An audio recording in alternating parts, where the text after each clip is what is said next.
Hello everyone, welcome to new online study point.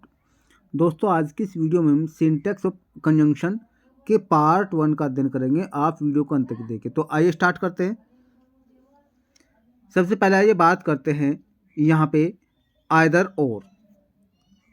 Either का जो pair होता है, आइदर के साथ में और आता है। एक तो आपको कॉन्सेप्ट इसमें ये ध्यान रखना है। हिंदी में इसका अर्थ है आइदर या तो, और का अर्थ है या। हिंदी में इसका अर्थ हो जाएगा या तो और फिर या, ये इसका अर्थ होता है। जैसे यहाँ पे कहा है आइदर रोहन और योर ब्रदर, या तो रोहन या आपका भाई, इसका अर्थ यहाँ पे ये हो गया। फिर आगे टेंस देखिए क्या है, has stolen my golden ring, या तो रोहन ने या आपके भाई ने मेरी सोने की अंगूठी चुराई है। तो ये जो है आपको कॉन्सेप्ट क्या ध्यान रखना है, आइदर के साथ में जो पेयर होगा, जो आइदर का जो जोड़ा होगा वो और के साथ लगा हुआ होगा। आइदर के साथ और आएगा। हिंदी में अर्थ हमने आपको ये बता ही दिया है। एक ये कॉन्सेप्ट आपको ध्यान रखना है। नेक्स्ट देखिए यहाँ पे एग्जांपल यहाँ पे है आइदर सिट क्वाइटली, या तो चुपके से बैठ जाओ और गो अवे, या चले जाओ। तो आइदर के साथ में यहाँ पे क्या आएगा, और आएगा। लेकिन एग्जाम में मिस्टेक क्या दी जाएगी, आइदर यहाँ पे दिया तो यहाँ पे नोर दे दिया जाएगा। क्या दिया जाएगा, नोर। ये आपको ध्यान रखना है। अगर एग्जाम में नोट आइदर दिया हुआ हो, नोट आइदर, आइदर से पहले नोट हो, तो यहाँ तब भी और ही आएगा, नोर नहीं आएगा। ये आपको ध्यान रखना है, ये रूल भी आपको। नेक्स्ट रूल देखिए यहाँ पे। नेक्स्ट रूल है नेदर नॉर। नेदर का अर्थ क्या हुआ, नेदर न तो। हिंदी में क्या अर्थ आएगा इसका, न तो। फिर नोर न ही, या न तो न ही, या न, ये इसके अर्थ में आएगा। जैसे यहाँ पे देखिए नेदर का जो जोड़ा है, नेदर का जो पेयर है वो नोर आएगा इसके साथ में, और नहीं आएगा। ये आपको ध्यान रखना है। एग्जाम्पल देखिए यहाँ पे, यहाँ कहा है they were neither his friends nor his enemies, वे न तो उसके मित्र थे और न ही उसके शत्रु। तो यहाँ पे नेदर का जो पेयर है वो नोर आएगा। एग्जाम में मिस्टेक क्या दी जाएगी, यहाँ पे नेदर दिया तो यहाँ पे और दे दिया जाएगा, तो ये गलत हो जाएगा। ये आपको कॉन्सेप्ट ध्यान रखना है। नेक्स्ट है the poor man neither grieve nor ate vegetable. तो ये आपको ध्यान रखना है, नेदर का जो पेयर है वो क्या होगा, नोर होगा। ये आपको ध्यान रखना है। नेक्स्ट देखिए यहाँ पे आया है वेदर और। ऐसी कंडीशन में इसके दो अर्थ होते हैं, वेदर और यानी या। एक तो होगा या फिर डॉट डॉट या बोला जाए, या चाहे या इस अर्थ में। जैसे ही डिड नॉट केयर, उसने परवाह नहीं की। वेदर चाहे यू गो, आप जाओ, और या ठहरो, चाहे आप जाओ या ठहरो, आपकी इसने परवाह नहीं की। तो यहाँ पे दोनों अर्थ में इसका प्रयोग हुआ। वेदर का जो पेयर होगा वो और होगा। ये आपको ध्यान रखना है। दे आस्क्ड मी, उन्होंने मुझसे पूछा। वेदर शी वाज गोइंग और नॉट, कि क्या वह जा रही है या नहीं, वह जा रही है या नहीं। तो वेदर का अर्थ यहाँ पे कि क्या, इस अर्थ में भी है यहाँ पे। तो लेकिन आपको कॉन्सेप्ट ये ध्यान रखना है, वेदर का जो पेयर है वो और होता है। क्या होता है, और। अगर इसके स्थान पर नोर आ जाए तो ये गलत होगा। ये आपको ध्यान रखना है। या एज दे दिया जाए तो ये भी गलत होगा। तो वेदर का पेयर क्या है, और है। नेक्स्ट देखिए फ्रॉम और टू। फ्रॉम का जो पेयर रहता है, जोड़ा, वो टू होता है। जैसे the party was from 5 PM to 8 PM, party 5 बजे से 8 बजे तक थी। जब समय की बात की जाए, कहीं की बात की जाए, समय की, जब समय की बात की जाए, या फिर कोई जो है स्थान से जिसकी वजह से बात करी जाए, शाहपुर से मुजफ्फरनगर तक कोई रोड की बात की जाए, अगर फ्रॉम मुजफ्फरनगर टू शाहपुर ऐसे कहते हैं। सोमवार से मंगलवार तक, तो ऐसे क्या कहेंगे आप ये भी कहते हैं भाई। या फिर रविवार से बृहस्पतिवार तक, तो फ्रॉम संडे टू आप जो है थर्सडे ऐसे कह देंगे। तो ये आपको ध्यान रखना है। तब वहाँ फ्रॉम का जो पेयर होता है वो टू होता है। अगर टू के स्थान पर टिल आ गया तो ये गलत हो जाएगा। ये आपको ये ध्यान रखना है। नेक्स्ट देखिए, नेक्स्ट पेयर है एज एज। कौन सा पेयर है? एज। एज का अर्थ है इतना जितना, इतना जितना। लेकिन एज का प्रयोग जो है इतना जितना के अर्थ में तब होता है जब वाक्य पॉजिटिव सेंस में हो, कहीं में पॉजिटिव सेंस में। जैसे she was as strong as he, वह इतनी मजबूत थी जितना वह इतनी मजबूत थी जितना वह। तो यहाँ पे आपको ये कॉन्सेप्ट इसका ध्यान रखना है कि एज का प्रयोग तब होगा जब वाक्य पॉजिटिव हो, नेगेटिव सेंटेंस नहीं। नेगेटिव सेंटेंस के लिए तो सो और एज का प्रयोग होता है, ये आपको कॉन्सेप्ट ध्यान रखना है। एज के साथ में या अगर इसका अर्थ हो इतना जितना, ठीक है। और जो डिग्री होगी वो पॉजिटिव डिग्री होगी, कंपैरेटिव डिग्री नहीं होगी, ये भी आपको ध्यान रखना है। एज के साथ में सो भी आता है, एज एस एज के साथ में सो भी आता है। जैसे कहते हैं ना, जैसा आप बोओगे वैसा आप काटोगे। तब ऐसी कंडीशन में एज सो का अर्थ इतना जितना नहीं होगा, तब ऐसी कंडीशन में एज का अर्थ होगा जैसा और फिर सो का अर्थ होगा वैसा।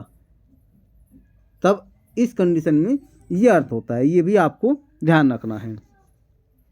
नेक्स्ट रूल देखिए, नेक्स्ट रूल है सो और सो के साथ में आ गया एज। सो और एज, इसका प्रयोग क्या होता है? सो का अर्थ होगा इतना, एज का अर्थ होगा जितना। सो का अर्थ कितना होगा? सो का अर्थ तो हो गया इतना और एज का अर्थ हो गया जितना। लेकिन इसका कॉन्सेप्ट क्या है ये भी आपको बताए। इसका कॉन्सेप्ट ये है, सो और एज का प्रयोग वहाँ होगा जब वाक्य नेगेटिव हो। क्या हो? वाक्य नेगेटिव हो। जैसे रानी वोज नॉट, रानी थी नहीं, सो इतनी ऑनेस्ट ईमानदार, एज जितनी, सी अपियर टू बी, वह होने का, यानी वह होने का या वह प्रतीत होती थी, ये भी कह सकते हैं आप।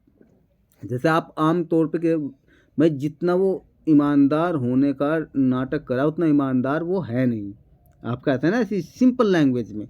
तो वहाँ ऐसी कंडीशन में सो के साथ में एज का प्रयोग होगा। अगर यहाँ सो है और यहाँ एज है तो से, अगर वाक्य नेगेटिव है और यहाँ पे सो के स्थान पर एज दे दिया और यहाँ भी एज दे दिया तो ये गलत हो जाएगा। वाक्य नेगेटिव है तो यहाँ पे सो और यहाँ पे एज आएगा, ये आपको कॉन्सेप्ट ध्यान रखना है। नेक्स्ट जो है एल्स, और एल्स के साथ में क्या प्रयोग होगा? एल्स के साथ में होगा बट का प्रयोग। यानी अगर एल्स का पेयर है तो वो बट होगा। एल्स का पेयर जो है येट नहीं होगा। क्या? येट नहीं होगा। नथिंग एल्स, कुछ भी नहीं, बट एरोगेंस रूइन हिज ब्रदर्स। तो आपको क्या ध्यान रखना है? एल्स के साथ में यहाँ पे बट आएगा, येट का प्रयोग नहीं आएगा, ये आपको कॉन्सेप्ट ध्यान रखना है। तो यहाँ पे एरोगेंस का अर्थ है घमंड, किसी और ने नहीं बल्कि घमंड ने उसके भाई को बर्बाद किया। तो एल्स के साथ में जो पेयर होगा वो बट का प्रयोग होगा, येट का प्रयोग नहीं होगा, सो का भी प्रयोग नहीं होगा, ये आपको ध्यान रखना है कॉन्सेप्ट।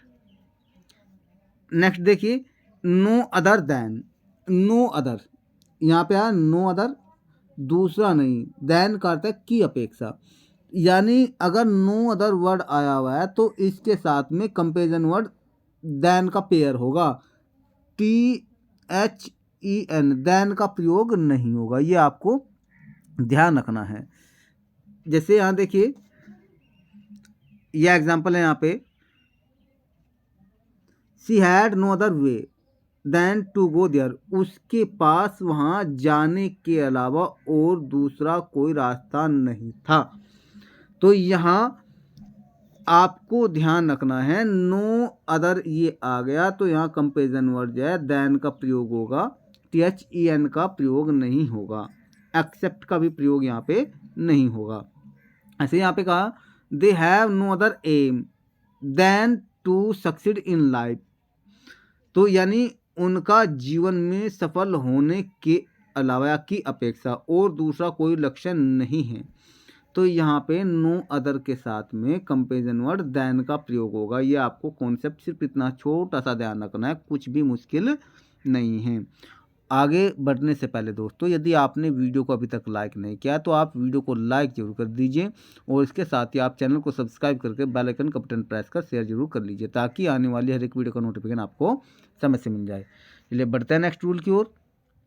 बोथ, अब बात करते हैं बोथ। बोथ के साथ में एंड का प्रयोग होगा, बोथ दोनों, एंड और। जैसे यहाँ पे कहा he was both intelligent and laborious, वह मेहनती और यानी बुद्धिमान दोनों था, वह बुद्धिमान और मेहनती दोनों था। तो ऐसी कंडीशन में आपको ध्यान रखना बोथ और एंड का प्रयोग वहाँ होगा या तो जो एडजेक्टिव होगा, यानी जो भी विशेषता होगी, तो वे तो दोनों ही नेगेटिव होगी या दोनों ही पॉजिटिव सेंस में होगी। ऐसा नहीं कि एक पॉजिटिव या एक नेगेटिव में। मोस्टली क्या होगा, जैसे यहाँ पे इंटेलिजेंट पॉजिटिव सेंस को शो कर रहा है, लेबोरियस ये भी पॉजिटिव सेंस को शो कर रहे हैं, ठीक है। तो बोथ और एंड का प्रयोग होगा, ये आपको कॉन्सेप्ट ध्यान रखना है। नेक्स्ट जो है ऑल्दो यद्यपि, हालांकि, दो यद्यपि हालांकि, इनके साथ में जब एडवर्ब आता है पेयर में तो वो यट आएगा। क्या आएगा? यट आएगा, बट का प्रयोग नहीं होगा। जैसे ऑल्दो यद्यपि शी वॉज पुअर, वह गरीब थी, यट फिर भी शी वॉज ऑनेस्ट, वह ईमानदार थे, फिर भी वह ईमानदार थी। तो ऑल्दो हो यहाँ पे या चाहे दो हो तो इसके साथ में यट का प्रयोग होगा, ये आपको कॉन्सेप्ट ध्यान रखना है। ऑल्दो यद्यपि, यट फिर भी, यद्यपि हालांकि या फिर भी, ये अर्थ इसका हो जाएगा, ये आपको ध्यान रखना है।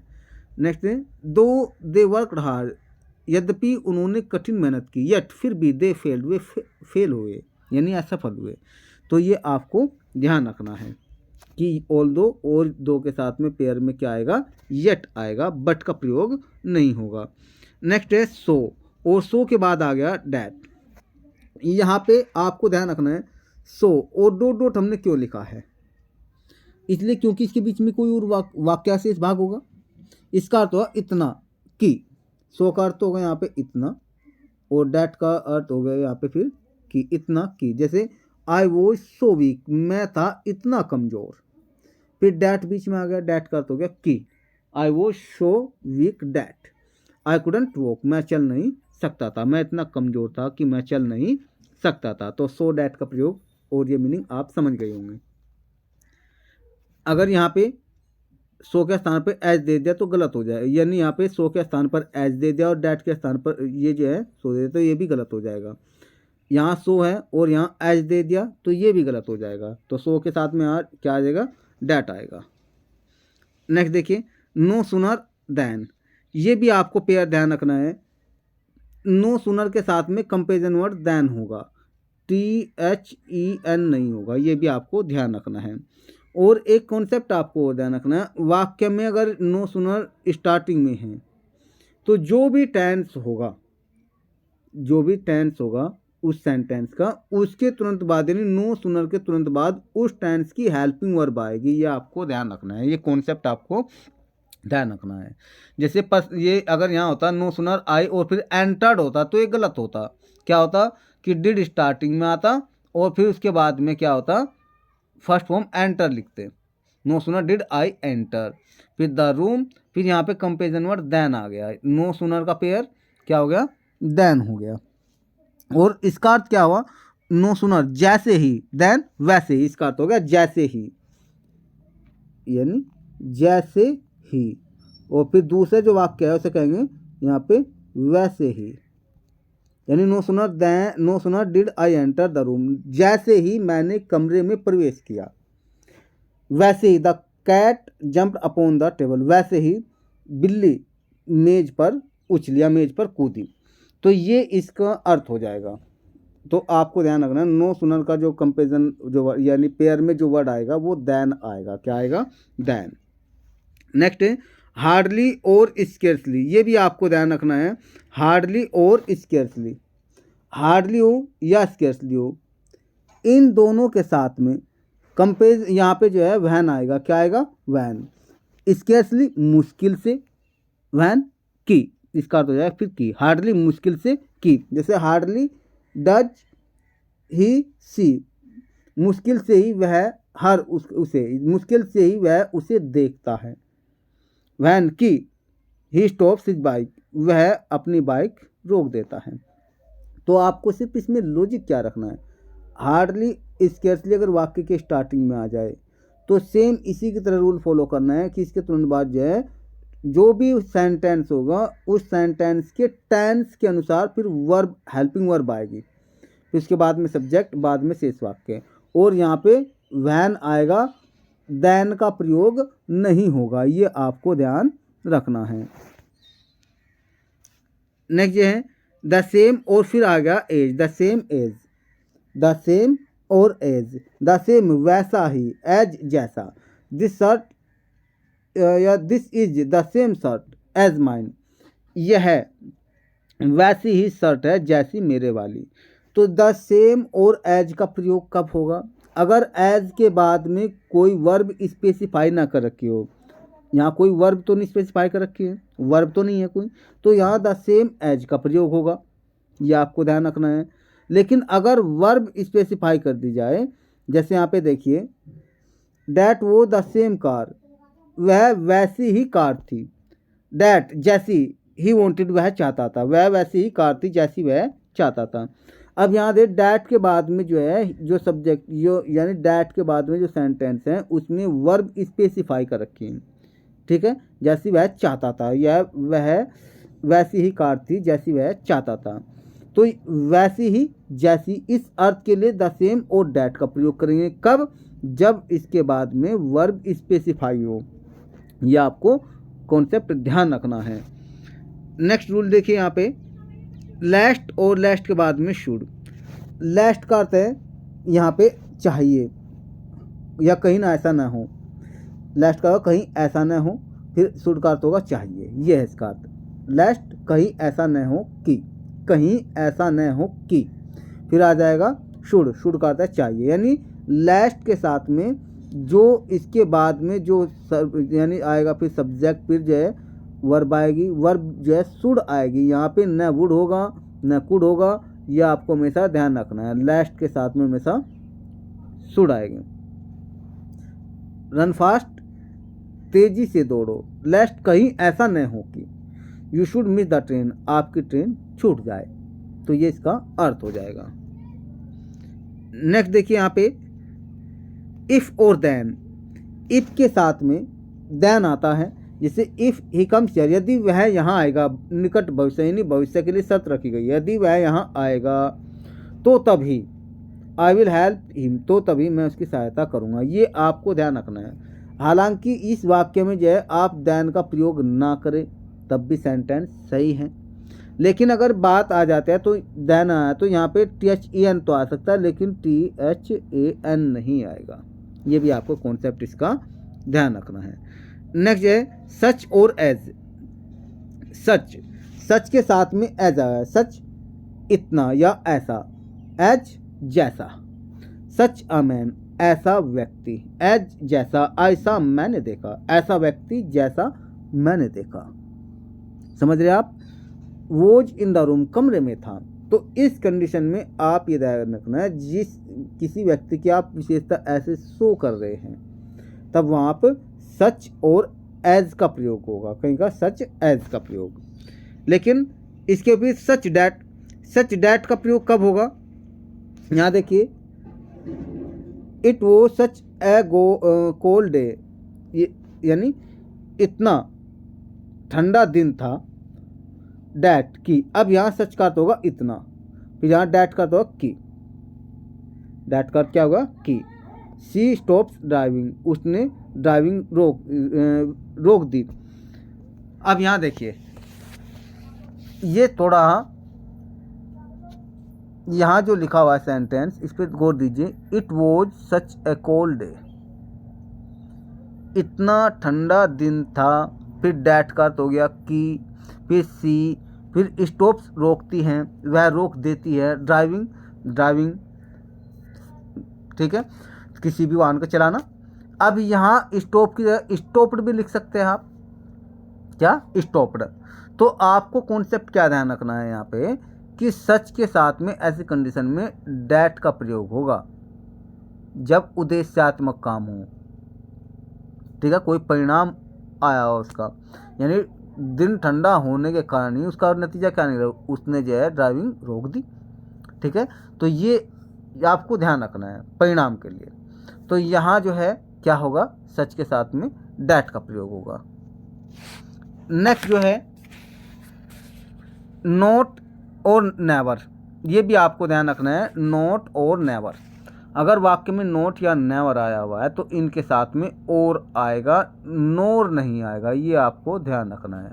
यू डिडंट फोन, तुमने न तो फ़ोन किया, और राइट या न ही लिखा टू मी, मुझे, यानी तुमने मुझे न तो फ़ोन किया और न ही लिखा, लिखने का मतलब कोई पत्र लिखा। तो ऐसी कंडीशन में यहाँ पे नोट आया है या नेवर होता फिर वर्ब है, तो यहाँ पे और आएगा, नोर नहीं आएगा। ये कॉन्सेप्ट आपको ध्यान रखना है। टू, एडवर्ब टू, टू के साथ में प्रीपोजिशन टू आएगा, ये आपको ध्यान रखना है। जैसे she was too tired to walk, वह चलने में भी थकी हुई थी, इसका अर्थ क्या, या वह इतनी थकी हुई थी कि चल नहीं सकी, इसका अर्थ ये भी है। तो आपको कॉन्सेप्ट ये ध्यान रखना है कि टू के साथ में प्रीपोजिशन टू आएगा, यहाँ टू आ गया और यहाँ डैट आ गया, ये गलत हो जाएगा। अगर डैट है तो यहाँ पे शो आएगा, ये सेंटेंस में आप पहले भी पढ़ चुके हैं। It was too hot to go out, तो टू इसका पेयर क्या है, प्रीपोजिशन टू हो जाएगा, और टू के साथ में मैन वर्ब की फर्स्ट फॉर्म आती है, ये आपको ध्यान रखना है। नेक्स्ट है यहाँ पे डाउट, डाउट के साथ में इफ़ या वेदर, डाउट के साथ में इफ़ या वेदर, ये कब आएगा, जब वाक्य पॉजिटिव हो, जब वाक्य पॉजिटिव हो। सी डाउट्स, उसे शक होता या वह संदेह करती है। इफ़ या वेदर कि क्या, पाल विल हेल्प हर कि क्या पाल उसकी मदद करेगा। तो यहाँ ऐसी कंडीशन में वाक्य पॉजिटिव है तो डाउट्स के साथ में इफ़ लगा दो या वेदर लग दो, कोई भी एक लिख दो तो सेंटेंस सही होगा। लेकिन अगर वाक्य हो नेगेटिव तब ऐसी कंडीशन में क्या यूज करेंगे आप, ये भी ध्यान रखिए। अगर यहाँ पे देखिए डाउट और फिर इसके बाद डैट, वाक्य अगर नेगेटिव है तो डाउट के साथ में डैट का प्रयोग करेंगे। दे हैड नो डाउट, उन्हें संदेह नहीं था कि शी वुड चीट दैम, वह उन्हें ठगेगी। तो ये आपको कॉन्सेप्ट ध्यान रखना है। अगर वाक्य नेगेटिव है तो डाउट के साथ में डैट, अगर वाक्य पॉजिटिव है तो डाउट के साथ में इफ़ या वेदर का आप प्रयोग करेंगे। फिर मिलते हैं नए वीडियो में नए कंटेंट के साथ। वीडियो को अंत तक देखने के लिए थैंक यू।